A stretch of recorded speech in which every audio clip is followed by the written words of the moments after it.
દર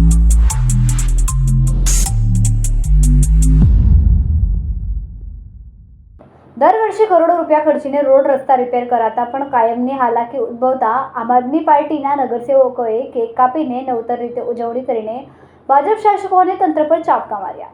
વરસાદના કારણે સુરત શહેરના મોટાભાગના રસ્તાઓ તૂટી ગયા છે, મસમોટા ખાડાઓ પડી ગયા છે। ત્યારે આ ખાડાઓ પાસે આમ આદમી પાર્ટી દ્વારા અનોખો વિરોધ કરવામાં આવ્યો હતો।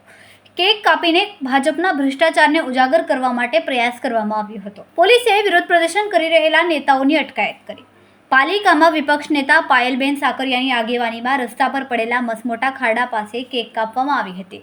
ત્યારબાદ રસ્તા પરથી પસાર થતા વાહન ચાલકોને કેક ખવડાવીને નવતર વિરોધ પ્રદર્શન કરવામાં આવ્યું હતું। સાથે જ ખાડાઓ ઝડપથી પુરાય તેવી માંગ કરી હતી।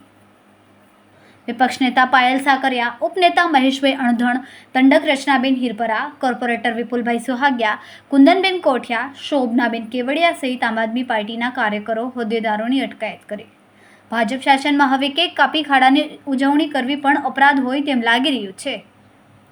કેમેરામેન સેનિલ વિરાણી સાથે વિશાલ છેઠા, માનવ પ્રભા ન્યૂઝ, સુરત। આજે અમે કેક કટિંગ કરીને નગરસેવકોને સંગઠનની સાથે આજે અમે ખાડાનો જન્મદિવસ ઉજવ્યો છે, કારણ કે દર વર્ષે કરોડો રૂપિયાના રોડ બને છે અને કરોડો રૂપિયા પોતાના મળતિયાના ખીચામાં જાય છે અને ભ્રષ્ટાચાર થાય છે। તો આ બાબતે ભાજપી શાસકોને સદબુદ્ધિ આપે અને સાથે સાથે આ ખાડાનો બર્થડે સેલિબ્રેટ કરીએ છીએ, લોકોને કહીએ છીએ કે આ ખાડો પડ્યો છે એનું અમે કેક કટિંગ કર્યું છે।